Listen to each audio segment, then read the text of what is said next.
Bueno, muy bien. Hemos hecho un pequeño recreo, un break. Hemos hecho las actividades en Visir. Hemos probado laboratorio remoto. Y ahora nos disponemos a seguir adelante con la segunda mitad de la clase. Segunda mitad de la clase en la que vamos a trabajar, entre otras cosas, el tema de corriente alterna. Y está acá un poco entre signos de pregunta para dejarles la pelota de su lado y decirles, ¿escucharon esto de corriente alterna? ¿Conocen la corriente alterna? ¿Alguna vez trabajaron con corriente alterna o algo que me quieran contar al respecto? Los y las escucho. O si yo les digo corriente alterna, ¿qué es lo primero en lo que piensan? Los 220. 220, ok. No esperaba otra respuesta. Eso es lo que quería. Lo primero que pienso es los 220, lo que tenemos en nuestras casas. Ok, sí, eso es corriente alterna. ¿Algo más?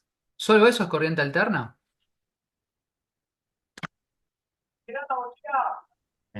No, a mí se me viene la formita sinusoidal de la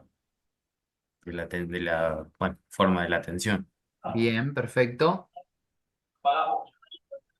y que ¿Alguien más? alterna. No sé. ¿Alguien Yo, más? si fuera más una definición, es cuando cambia el sentido de circulación. Tiene dos nada más. Continua es cuando va siempre para el mismo lado. Y alterna es cuando vuelve, cuando hay momentos que circula al revés. Bien, Pero bien. bueno, no sé si está bien el concepto. Sí, va exactamente por ahí la cosa. Perfecto. Bien. Corriente alterna nos dice que es justamente lo que decía Daniel. Es un tipo de corriente eléctrica en la que la dirección del flujo de electrones, esto que vimos antes la clase pasada, bien al principio cuando hablamos del concepto de carga eléctrica y cuando dijimos que la corriente eléctrica era el desplazamiento de estas cargas, nosotros solamente trabajamos con cargas que se desplazaban en un sentido. La corriente continua es eso. Tengo, por ejemplo, una fuente de tensión, una batería que impone la circulación de electrones en un camino cerrado en un solo sentido. Y ahora se introduce el concepto de corriente alterna. Dice que es el tipo de corriente en la que la dirección del flujo de electrones cambia periódicamente en el tiempo. Esto significa que, a diferencia de la corriente continua, donde los electrones se mueven de un lado al otro en un solo sentido, en la corriente alterna el flujo de carga se invierte su dirección repetidamente. Este tipo de corriente es utilizado en la distribución de energía eléctrica en redes de suministro a nivel mundial. Por ejemplo, en Argentina tenemos nuestras redes de corriente eléctrica, corriente alterna, de 220 voltios y 50 Hz. Bueno, y acá es donde yo les pregunto, ya que me trajeron el ejemplo de la instalación domiciliaria, ¿qué es eso de 220 y 50 Hz? El valor de tensión y la frecuencia. Bien, valor de tensión y la frecuencia. Ok, la frecuencia 50 Hz significa que... ¿Qué es eso de 50 Hz? Lo de frecuencia. ¿Sabes? Ese cambio de sentido en función del tiempo. Bien, 50 ciclos completos por segundo, es decir, tengo 50 veces en sentido positivo y 50 veces, si quieren, en sentido negativo. Y esto de 220 voltios, cuando a mí me dicen yo tengo 220, sí, ok. 220 no es la tensión de pico de esa sinusoidal, sino es la RMS, tensión eficaz. No vamos a entrar todavía en ese concepto, pero para que lo sepan al menos, para que lo tengan al menos de oído, que esa tensión de 220 voltios no va a ser la tensión de pico, el valor más alto, sino el valor eficaz. Se vinculan por una constante que es 0,707, la tensión eficaz, en el caso de las senoidales. Después, si quieren, lo charlamos más a eso, pero al menos para que cuando le dicen, tengo 220, bueno, no es el valor máximo, es el valor eficaz, los 220. Ok, pero todo es corriente alterna. Si yo les hablo de señal, ¿qué será una señal? Bueno, una señal eléctrica es cualquier variación de voltaje o corriente en el tiempo. Las señales pueden utilizarse para transportar información o energía. En el caso de la corriente alterna, la instalación domiciliaria, la que me permite hoy estar dando de clase y tener una luz, eso se usa para transportar energía, ¿sí?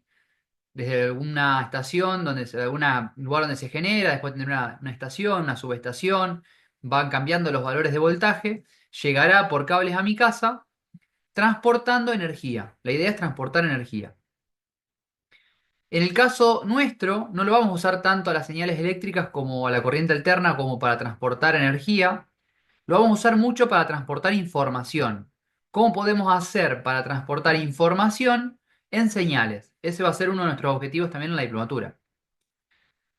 Nos dice además, las señales eléctricas se pueden clasificar en periódicas, es decir, que se repiten en intervalos regulares de tiempo. Vimos recién que la corriente alterna, en el caso de las instalaciones domiciliarias, era una señal periódica, ¿sí? De un voltaje de pico y una frecuencia y un periodo asociado que se repite permanentemente. Hay algunas que son periódicas y otras que no son periódicas, ¿sí? Y que no siguen ningún patrón. Por ejemplo, una señal de un micrófono. El micrófono que me está grabando en este momento para que ustedes me escuchen, transporta una señal que transporta una energía, pero en realidad no con el concepto de transportar energía, sino una información en esa señal. Y eso no es algo periódico, porque yo le estoy diciendo distintas palabras, ustedes no me escuchan repetir lo mismo, no me escuchan repetir lo mismo como un loro. Bueno, esa información viaja en señales eléctricas. Y será nuestro objetivo entender un poquito más de eso. Cuando hablamos de señales tenemos que describir varias cosas. Recién dijimos una, por ejemplo, la tensión de pico. Eso describe la señal. También hablamos del periodo que tiene una señal, en concreto podríamos hablar también de la frecuencia. Otra de las cuestiones, y ahora entramos en el concepto de periodo y frecuencia, otra de las cuestiones que podemos hablar es la forma de onda. Hay señales senoidales, hay señales cuya forma de onda es triangular, hay señales que son cuadradas. Bueno, podrá haber otras, estas van a ser las más típicas. La diente de sierra, etcétera, etcétera. Recién les mencioné el concepto de periodo y frecuencia. ¿Qué significa periodo y qué significa frecuencia? ¿O cómo se vinculan?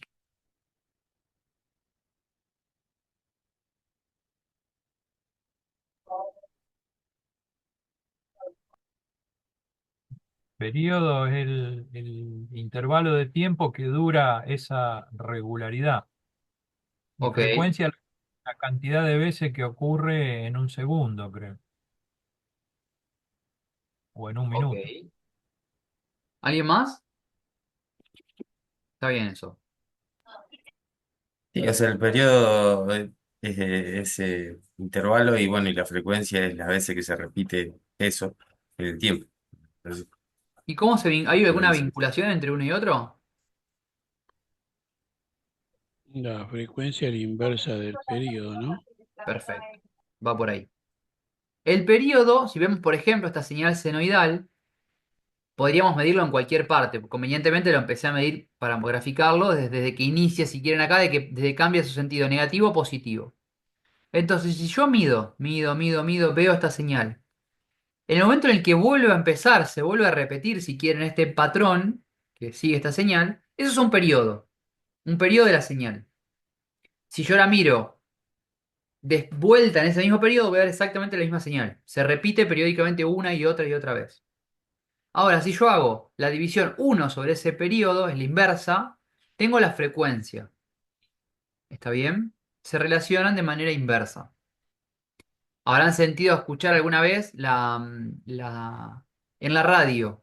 ¿Qué es eso? ¿Un kilohertz, 100 kilohertz o un megahertz?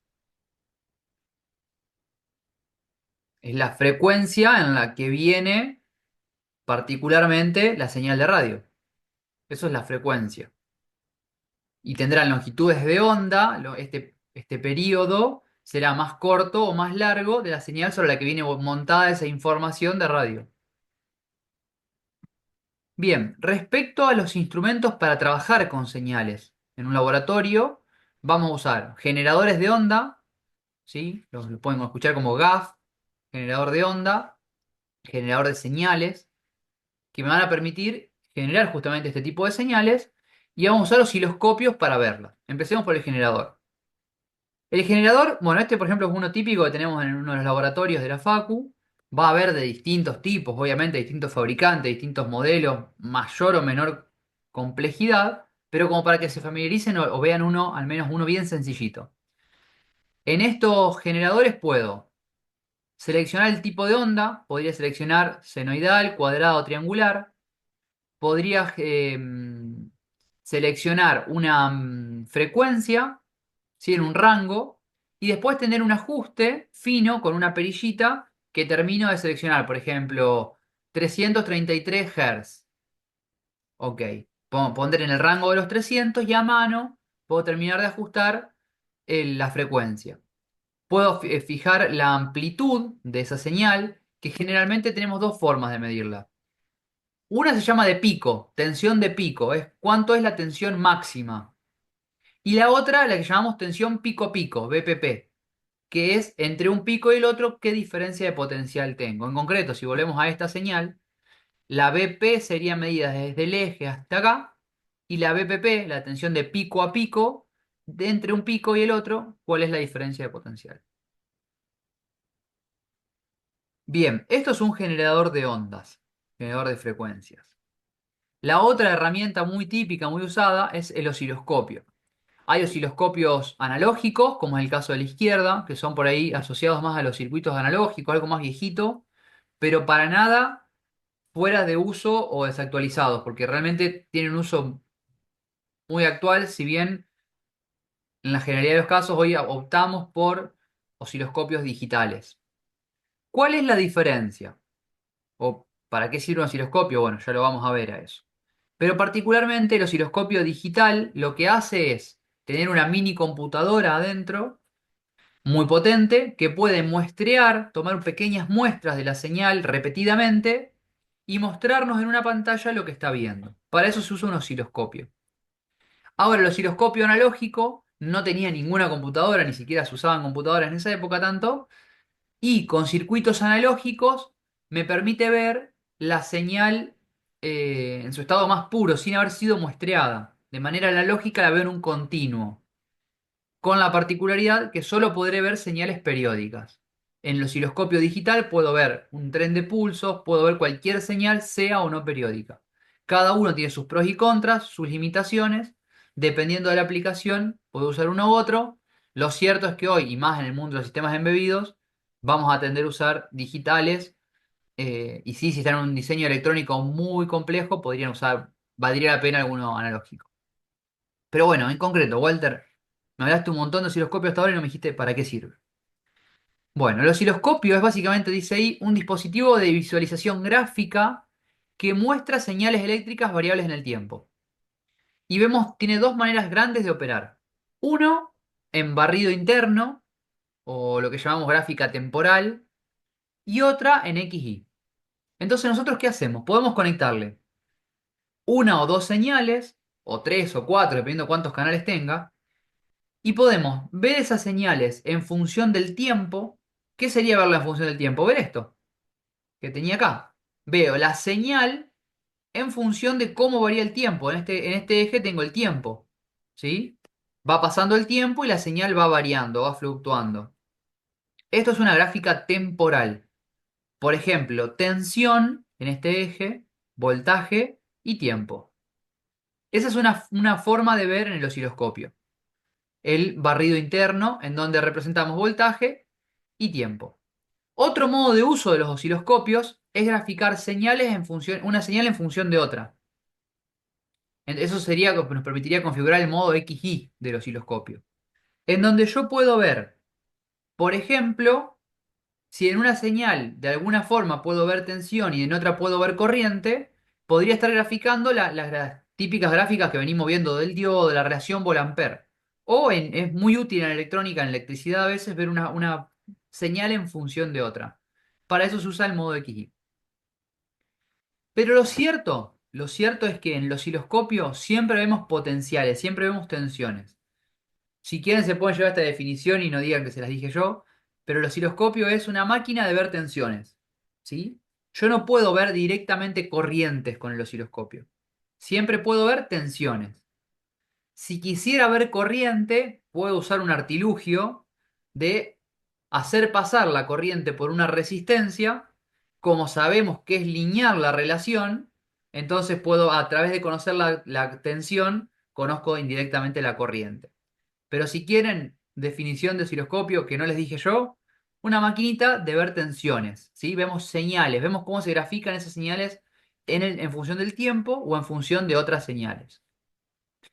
Entonces ahora mi propuesta es, voy al laboratorio remoto y les muestro cómo funciona un osciloscopio y un generador de ondas. Pero no sin antes preguntarles si hasta acá tienen alguna duda. ¿Venimos bien? ¿Tienen alguna preguntita? Es ahora. Bueno, quien calla otorga. Y si me dan permiso, vamos al visir. A ver si tengo el usuario activo. Bien, venimos acá. Laboratorio remoto, visir. Y vamos a hacer nuestro primer circuito con osciloscopio, con generador de onda y con eh, osciloscopio. Esas fuentes que antes era una fuente de continua, que la escribíamos, la graficábamos como un circulito indicando el lado positivo, ya no es más una fuente de continua, la vamos a graficar como una fuente exactamente igual con una ondita en el medio. Eso indica que tengo una fuente senoidal. En este caso, por ejemplo, conectemos generador de funciones, un generador de funciones, puedo ponerlo acá, puedo poner, uy, no lo seleccioné, upa, no seleccioné bien el puntito, hice lío. Vamos a borrar ese cable y este cable lo conectamos ahí. Muy bien. Generador de funciones y podemos ponerle una resistencia nada más, sería un circuito bien sencillo. A ver si está permitido, esto no lo probé, vamos a probarlo. Cerramos acá, una resistencia y veamos el osciloscopio. ¿Cómo conecto el osciloscopio? En el caso de Visir es un osciloscopio de 2 canales. Entonces tengo la posibilidad de conectar un canal o el otro y siempre conectar el GND, que sería el negativo o la masa. Ahí no me quedo conectado, ese es un problemita que tiene a veces la interfaz. Ahí, y por ejemplo, conectemos el canal 1. Bien, yo me vengo al generador de funciones y acá tengo un generador de funciones, un HP, es donde puedo seleccionar cantidad de cosas. En este caso estamos en frecuencia. Tengo una señal de 1 kHz, ¿sí? 1 kHz me dice que es senoidal. Si yo tocaría acá, la cambiaría a cuadrada, triangular, etcétera, etcétera. Vamos a ponerla senoidal. Y vamos a, por ejemplo, setear la amplitud. En este caso, me dice que es un BPP, un voltio de pico a pico, y vamos a ver si eso es real. Entonces, podríamos venir al osciloscopio y realizar medición, a ver qué nos muestra. Bien. En este osciloscopio, este alimaña que vemos acá rara con un montón de perillas, tenemos muchas opciones de configuración, no los quiero abrumar, pero vemos al menos en principio que apareció una señal senoidal. Yo les comenté que el osciloscopio tiene en este caso 2 canales, 1 y 2. Nosotros lo habíamos conectado al canal 1, por lo tanto, al canal 2 podemos apagarlo. Si toco acá, lo prendo o lo apago. Fíjense que en este caso no me mostraba nada. Entonces lo apago. Si voy limpiando un poco la pantalla. Veo una señal, ¿sí? ¿Cómo hago para mostrarla un poco más grande? Porque esto no estoy mostrando muy bien. Bueno, con estas perillitas puedo cambiar la escala, ¿sí? Puedo cambiar la escala. ¿Qué escala? La escala de tensión, ¿sí? La escala vertical. Y acá me dice, me da un indicador, que cada cuadradito, ¿sí? Cada división, vamos a llamar, representa 500 milivoltios, ¿sí? Entonces, una división aquí son 500 milivoltios. Otra división, 500 milivoltios. Quiere decir que tengo un voltio de pico. Al pico superior tengo un voltio, al pico superior tengo otro voltio. Es 2 voltios de pico a pico sería el total. Y acá nos encontramos con un problema de nomenclatura, porque yo les dije recién que acá yo había puesto un voltio de pico a pico.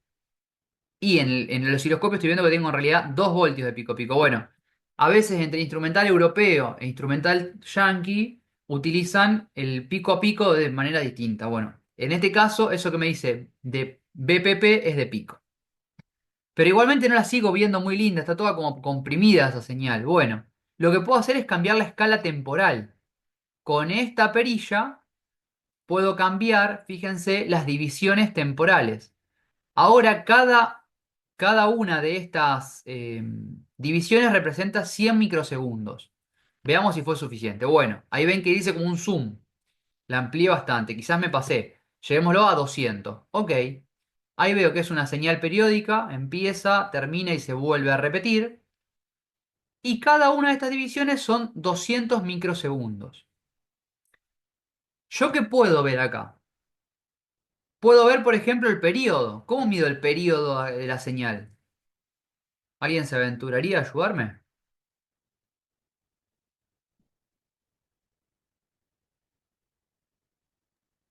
Cada rayita vertical, ¿cada cuánto está separada ahí?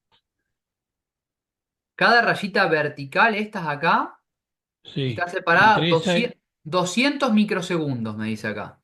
dos, cuatro, o sea que Bueno, cuento estamos, 5 yo, ¿no? hay un En horizontal, 5 mil, Sí. un cuadraditos. segundo, eso es un segundo, entonces, de 5 por ahí hasta 2. ahí, Ojo que son 200 micro. O sea que tengo micro, 5 200, entonces son 200, son 1000 micros. un milisegundo. 1000 micros, que eso es un milisegundo. O sea que el periodo de esa señal es un milisegundo, por lo que vemos hasta acá. Ujú. Es decir, tengo 5 divisiones y cada división implica 200 microsegundos. O sea que se repite, su periodo es un milisegundo. ¿Puedo yo a partir del periodo conocer la frecuencia? Y mil. Uno sobre un mili da Bien, uno dividido el mil periodo era hertz. la frecuencia. 1000 Hz, que es lo mismo que un kilohertz. En la fuente, efectivamente, si no hicimos las cosas mal, el generador de funciones, habíamos puesto 1.000 kilohertz. O sea que dijimos, hacemos una señal senoidal, la estoy viendo efectivamente senoidal, de 1 kilohertz, su periodo será un milisegundo, y la amplitud tiene un voltio. Porque tengo 500 milivoltios más 500 milivoltios de pico. Entre pico y pico tengo 2 voltios. Ok. Hemos usado por primera vez generador de funciones y osciloscopio. ¿Qué? Pasate al generador de función y pone una Dale. cuadrada, a ver cómo se Dale. ve. Dale. Generador de funciones cuadrada. La misma señal. Voy al osciloscopio, realizar medición y ahí tenemos la señal cuadrada. Puedo venir al generador de función y decirle, bueno, en lugar de 1 kilohertz, me muevo con la flechita y quiero 2 kilohertz.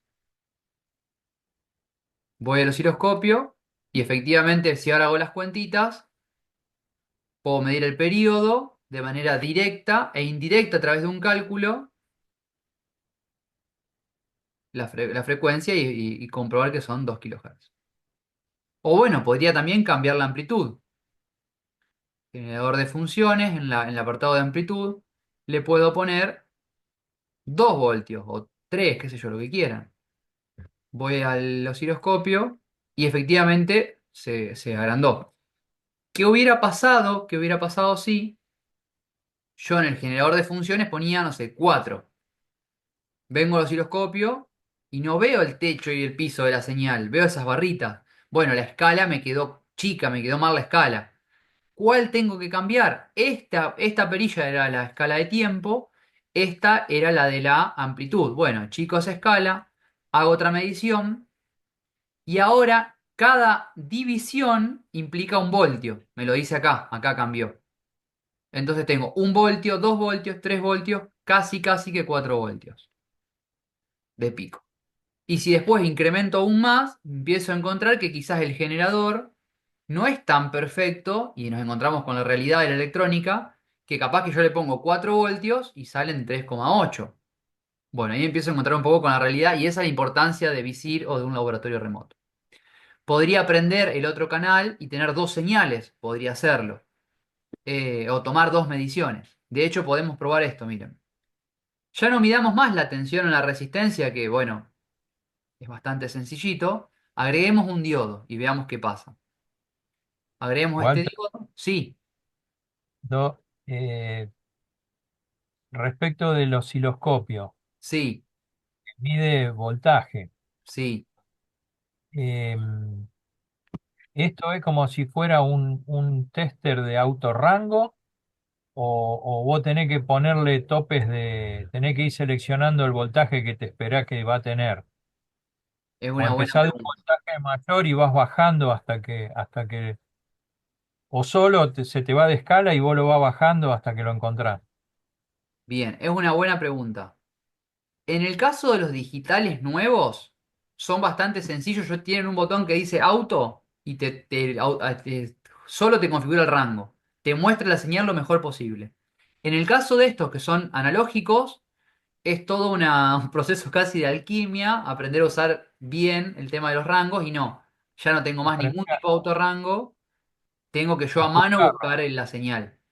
En Pero no concreto, se quema, no se quema, digamos, que por alto no. voltaje. Bueno, en concreto sí, si yo agarro un osciloscopio y lo conecto a 220, sí. Lo No, que está bien, pero los tester que lo tenés que poner el rango, sí, su- no voy a medir 10.000 voltios, los sí, voltajes que yo mido, pero a veces estoy fuera de escala, entonces no veo, bien, pero no se quema el aparato. bien. No se quema, por ejemplo, los testers se bancan hasta 1000 voltios generalmente. Sí, yo Eh, siempre mido menos, pero a bien, veces no le encuentro el rango. bien. Hasta que El osciloscopio, por ejemplo, puede llegar a medir hasta, de hecho, por acá lo debería decir, 300 voltios, ¿ves? Acá te dice hasta 300 voltios puede medir. si RMS. le metés una ¿Sí? trifásica, lo que más. Lo quemaste, listo. Chau tu osciloscopio. Pasó a otra vida. Pero si metiste menos de 300 voltios, no tiene autorrango este que es analógico. Vos a mano vas a tener que ir buscando. Por ejemplo, si le Ir metemos encontrando. una frecuencia, no sé, metámosle 50 kilohertz. 50 kilohertz y una amplitud le damos a tope, 10 voltios de pico. Y yo lanzo la medición en el osciloscopio, no veo nada. Tengo que empezar a jugar a mano, a ver con las escalas, a ver qué cambio. Bueno, ahí me Como fui. sintonizar una radio, tenés que Exact- sintonizar. exactamente, es un proceso, al principio hasta que uno le agarra la mano, es un proceso. Entender cómo funciona, básicamente. Y Fíjate. hay los graficadores de funciones también, ¿viste el GeoGebra? Que Ajá, uno dibuja y a veces si la superficie está, no sé, tiene un rango muy alto, tenés que empezar vos a escalar. Una exactamente. pregunta, ¿viste ahí en esta imagen que vemos, Sí, el segmento horizontal de la onda? Yo no sé sí. si no alcanzo a ver bien o está como un poco serruchadito. Sí, sí, sí. Bueno, ahí aparece toda la electrónica intentando que eso sea estable, pero en realidad no es perfecto. Si uno se mete muy, muy adentro, puede ser que vea un serruchito. Ah, Ahí está la diferencia entre un simulador y lo real. Por eso está bueno ver esto. Y Igualmente, en la calidad de habrá generadores de funciones que te lo hacen más plano eso, cuando son mejores. exactamente, exactamente. De hecho, si nosotros nos empezamos a meter cada vez más en la señal, empezamos a ver, estar pasando dos cosas. Una, que esté vinculada con el osciloscopio, con la cantidad de muestras que toma. Y otra que el generador efectivamente no sea perfecto. Bien. Bueno, Más que acá está generándola efectivamente, no es una simulación que dibuja, digamos, está midiendo y representando. exacto, Sí, claro, era lo que yo también pensaba y iba a decir también. Son dos aparatos distintos. No es que esto está trucado, ¿no? Sí, sí, claro, no es un dibujito animado, digamos, es una película que estás viendo en la realidad, digamos. exactamente.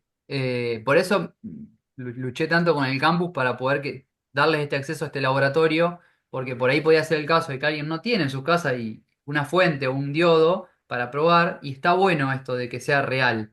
Eh, Después en la práctica sí, usamos el simulador y va todo bien, pero esto me permite trabajar sobre componentes reales. y obviamente que para la diplomatura ninguno de nosotros vamos a comprar el osciloscopio y porque no vamos a usar un osciloscopio. Pero mínimamente saber qué es un osciloscopio, para qué sirve. Y bueno, si quiero hacer algún ensayito, acá lo tengo a disposición. Acá No podríamos sé, poner...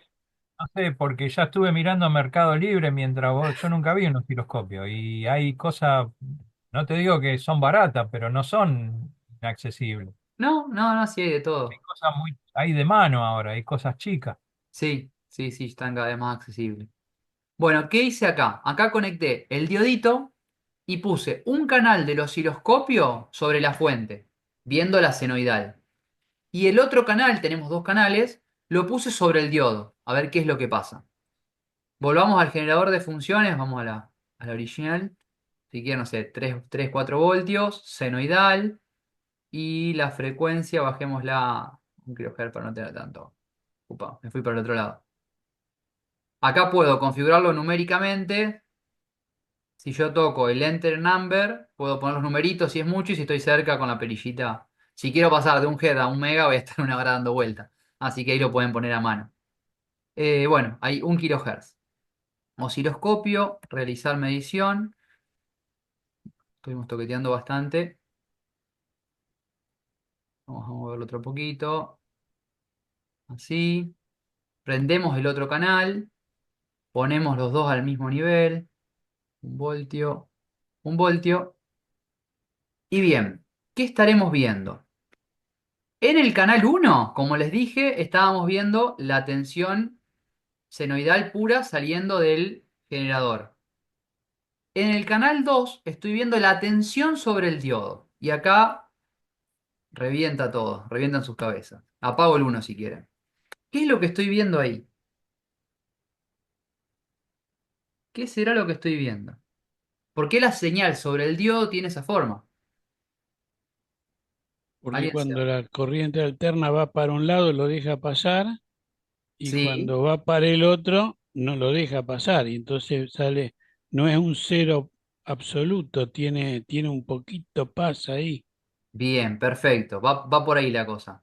Habíamos visto, en inversa, cuando está polarizado en polarización inversa, el diodo no conduce, era como un circuito abierto. Cuando era un Ujú. circuito abierto, cuando le poníamos la fuente de 4 voltios, sobre el diodo veía 4 voltios. Entonces acá en inversa es un circuito abierto, veo la señal exactamente igual. Ahora en directa, cuando se supera el umbral de 0,607, el diodo conduce y cuando conduce se transforma casi que en un cortocircuito. Entonces su potencial se ve recortado a 0,607 voltios.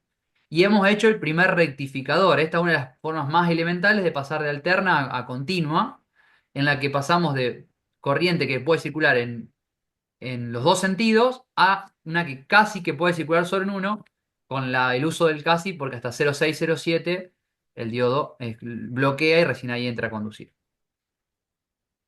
Bueno, los invito, sigo adelante si quieren con la clase, mostrando otras cosas, los invito a jugar con Visir.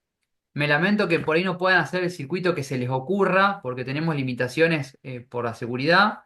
Van a poder meter un diodo, no van a poder meter 15 diodos y 10 de resistencias, como sin un simulador, por esto de seguridad. Pero con un diodo lo pueden hacer. De hecho, algo interesantísimo sería, ¿qué pasa si cambiamos el diodo este, el 1N4007, que era el rectificador, por el Zener? Podríamos probarlo.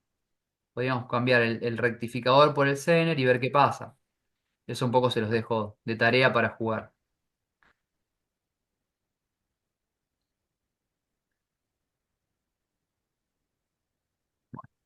Se los dejo de tarea para jugar y en última en el foro lo discutimos. Pero bien podrían ahí hacer eso. O tranquilamente, otra cosa que sería interesante es poner dos resistencias.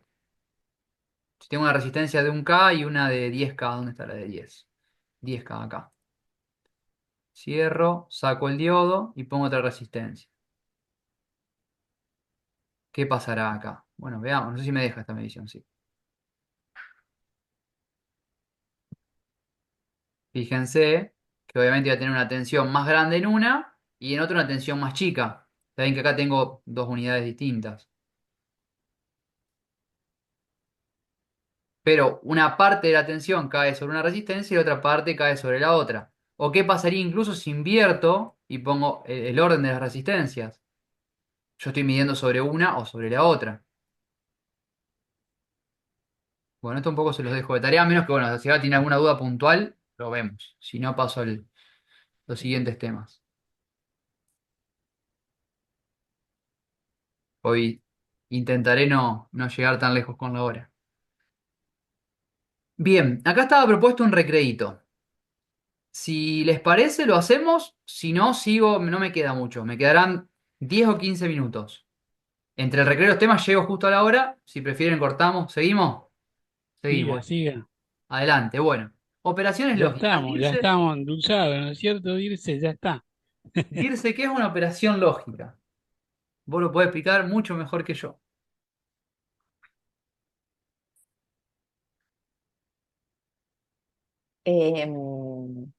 Vamos a combinar proposiciones. Bueno, en la lógica tenemos proposiciones y conectivos. Conectamos Ok. proposiciones elementales y vamos generando proposiciones compuestas.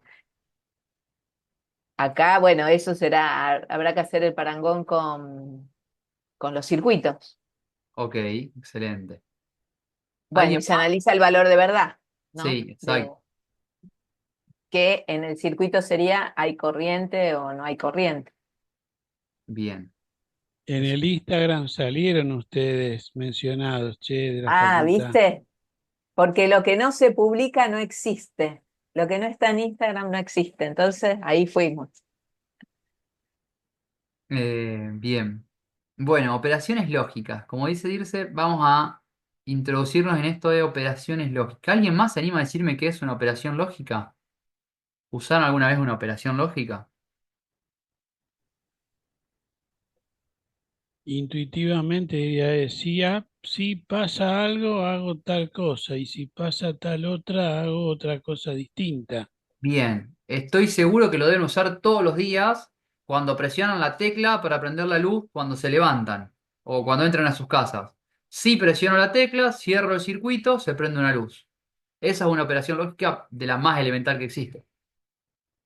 Entonces, las operaciones lógicas son funciones matemáticas definidas sobre un conjunto binario, un conjunto de dos valores, 0 o 1, que asignan a una o más entradas un único valor de salida, también binario, según reglas establecidas por el álgebra de Boole. Acá podríamos entrar y hablar del álgebra de Boole muchísimo tiempo. Vamos a simplificarnos y decir, bueno, vamos a tener cuatro operaciones lógicas fundamentales. La implicancia, la negación, la conjunción y la disyunción. Oh, Walter, te pusiste 9:30 de la noche, te pusiste complicado. Bueno, pero nosotros no vamos a hablar tanto de operaciones lógicas, sino lo vamos a llevar más al plano de la electrónica, vamos a hablar de compuertas lógicas. ¿Sí? ¿Por qué? Para nosotros en electrónica, todo siempre, siempre, siempre se traduce a operaciones hechas con compuertas lógicas, operaciones binarias. La información por las computadoras y por los microcontroladores, por sus celulares, por una tablet, lo que sea, siempre se traduce a operaciones de ceros y unos. En concreto, Walter me está diciendo que si tengo una foto guardada en mi celular son ceros y unos, sí, para el celular son ceros y unos. ¿Un audio en WhatsApp se representa por ceros y unos? Sí, ceros y unos. ¿Por qué? Porque para la computadora es muy fácil distinguir. La computadora es una caja boba que distingue ceros y unos y opera entre ceros y unos. Es lo único que puede hacer, a una velocidad extremadamente rápida y por eso es tan potente. Entonces, una compuerta lógica es un circuito electrónico que realiza una operación lógica sobre una o más señales de entrada y producen una única salida. Estas operaciones están basadas en el álgebra de Boole, donde los valores se representan en binario. Cero, estado bajo, no hay voltaje, no pasa corriente, es un cero lógico. Un uno lógico es un estado alto, tengo voltaje, listo, esto es un uno, está encendido, apagado o encendido. Y las compuertas lógicas son la base de toda la electrónica digital, incluyendo las computadoras, las memorias, los sistemas embebidos. Es decir, ¿qué hace un microprocesador? Procesa ceros y unos. Va sumando, va restando, va haciendo operaciones, pero siempre con ceros y unos. Entonces, las más básicas de las operaciones lógicas van a ser estas dos. A la que vamos a llamar que implica o que va a ser un buffer para nosotros, un buff. Y la otra que va a ser el not, la negación. Las vamos a representar circuitalmente, en el caso este con un triangulito entre A e I, y un triangulito con un circulito al final al NOT. Vamos a escribir, si quieren más matemáticamente, que I es igual a A o que I es igual al opuesto de A, que lo simbolizamos siempre con una rayita arriba. Y para estas compuertas vamos a construir la tabla de verdad. ¿Qué es una tabla de verdad? Bueno, ¿qué pasa si la entrada vale 0 o 1 respecto de la salida? En este caso, el más simple de todos, si A vale 0, la salida vale 0. Y si A vale 1, la salida vale 1. O sea, son iguales. En el caso opuesto, si A vale 0, para el NOT, la I va a ser 1. Y si A vale 1, la salida, o sea, si la entrada vale 1, la salida va a ser 0. Y este es el caso más sencillo circuitalmente, un pulsador. Yo tengo un 1 lógico, tengo por ejemplo 5 voltios, la presencia de tensión. Si acciono A, acciono un pulsador. Entonces la salida se conecta con el 1 lógico y la salida se pone en alto. Si no acciono a la A, en este caso, la salida está en bajo. Ese tipo de pulsadores los llamamos normal abierto. Si yo no hago nada con A, el pulsador está abierto, el circuito está abierto. Para el caso del NOT es un pulsador normal cerrado. Si la A está en 0, no estoy haciendo nada con A, entonces la I está en 1. Y si la A se acciona, en la salida tengo un 0. El caso del buffer, si quieren, es el caso de un pulsador en sus casas, una tecla. Si yo acciono un pulsador, no la tecla que queda enclavada, pero acciono un pulsador, se prende una luz. Hasta acá, ¿me siguen con la idea o lo explico con otras palabras, si no?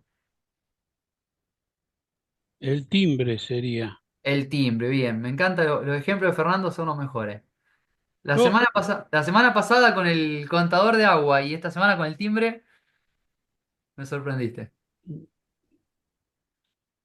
¿Alguno más? ¿Hago alguna preguntita? si vas por ese lado, me parece que vas muerto vos conmigo, ¿no? ¿Por qué? Bueno. ¿Y cuáles otras más surgen? Bueno, hay dos un poquito más complejas y con estas podemos empezar a construir circuitos realmente bastante interesantes. Tenemos la compuerta AND y la compuerta OR. La AND, piénsenlo así, tienen que estar las dos encendidas para que la salida esté encendida. Tengo dos entradas, ya no tengo una sola, tengo A y B, y la salida es esta Y. Entonces sería representado como el producto. A por B es igual a I. Si A o B valen 0, la salida es 0. ¿Cuándo vale 1 la salida? Cuando tanto A como B están los dos pulsados. Y este es el caso de dos pulsadores en serie. Tengo que presionar los dos, tanto A como B, para que el 1 llegue hasta ahí. Si quieren, para que se cierre el circuito. E I se ponga en alto. El otro caso es la OR, que sería como la suma si quieren. Tengo dos entradas, A y B. La compuerta la tiene como una pancita, ya no es recta, esa es la diferencia con la AND. Y la salida es la suma de las dos. Basta con que alguna de las dos esté en alto, basta con que A o B sea 1, o las dos en simultáneo, para que la salida esté en alto. Entonces ahí puedo colocar dos pulsadores en paralelo. Si presiono uno o presiono el otro, o presiono los dos en simultáneo, da igual, la salida se va a poner en alto. Esas son las compuertas lógicas elementales. Y con esas cuatro ya podemos empezar a construir circuitos re interesantes. ¿Hasta acá me siguen? Bien, Todo bien. perfecto, gracias Claudio. Lo que yo les propongo es en Tinkercad empezar a hacer con pulsadores eh, estas compuertas. ¿Qué pasa? En Tinkercad, nosotros podríamos venir acá. Lo que pasa con los pulsadores, Sí, que yo, justo te iba a preguntar de los pulsadores, porque viste que tienen 4 patitas. sí, Bueno, dos cosas de los pulsadores. Primero, fíjense que dice terminal 1A y 1B, 2A y 2B. La realidad es que estos dos terminales están cortocircuitados por dentro. Y estos dos también. Es decir, conectar acá o conectar acá es lo mismo. Lo que me hace función de pulsadores este con este. En concreto, si quieren borro este cable y lo hacemos bien rapidito. Borro este cable y hacemos así, miren. Si yo conectaría así y así, la fuente pongo 2 voltios, creo que funcionaba, me falta la resistencia. Fíjate que acá no importa si yo presiono o no, el LED está encendido. ¿Por qué? Porque internamente estos dos terminales están cortocircuitados. O sea que ahí no cumple la función de pulsador. La función de pulsador la cumple con cualquiera de estos otros dos terminales. Entonces ahora sí, si yo inicio la simulación, el LED está apagado y si pulso, se enciende. Este sería el caso de la compuerta más básica que vimos, que era esta, el buffer. Podríamos intentar hacer el AND y el OR con el pequeño problemita de que no podemos presionar dos en simultáneo en Tinkercad. Entonces ahí lo que podemos hacer es poner esto, yo me guardé acá el nombre, perdón. No me lo guardé, perdón. Tenemos una suerte de switch que los movemos y quedan como enclavados. Y ahí sí, interruptor deslizante. Sí, sí, con ese sí. Con este Eh, sí podemos presionar dos en simultáneo porque presionamos uno y presionamos el otro. Y con esto se empiezan a desplegar una cantidad de ejercicios lógicos que podríamos hacer y que les voy a dejar de tarea, que se los voy a subir al campus, que es, por ejemplo, no sé, si tengo que encender una guillotina, ¿sí? Por seguridad, utilizo dos pulsadores para asegurarme de que no me quede la mano adentro. ¿Qué compuerta utilizaría para asegurarse de que se presionan los dos pulsadores? Bueno, ahí podría usar una compuerta, fíjense, vuelvo si lo ven, podría usar una compuerta AND. Entonces me aseguro que el operario presione tanto A como B. Sus manos van a estar sí o sí fuera de la guillotina y solo así se activa. O, por ejemplo, Fernando quiere automatizar las luces de sus casas, una de las luces de su casa, y quiere que se prenda por un extremo del pasillo o por el otro. ¿Con qué compuerta lo podría hacer? Bueno, lo podría hacer con una OR. Si presiona una o la otra, quiere que se prenda. Y así empezamos con ejercicios de lógica que son muy sencillos al principio, y después estas compuertas las empezamos a interconectar y empezamos a hacer problemas mucho más complejos. Les voy a dejar alguna tarea como para que discutamos en el foro. Acá están los 5 minutos que me restan de consulta y los 15 de recreo que no hice en el medio. Así que estoy a su disposición para las preguntas que tengan y si no ya daríamos por terminado la parte sincrónica y les dejaría la tarea para la clase que viene.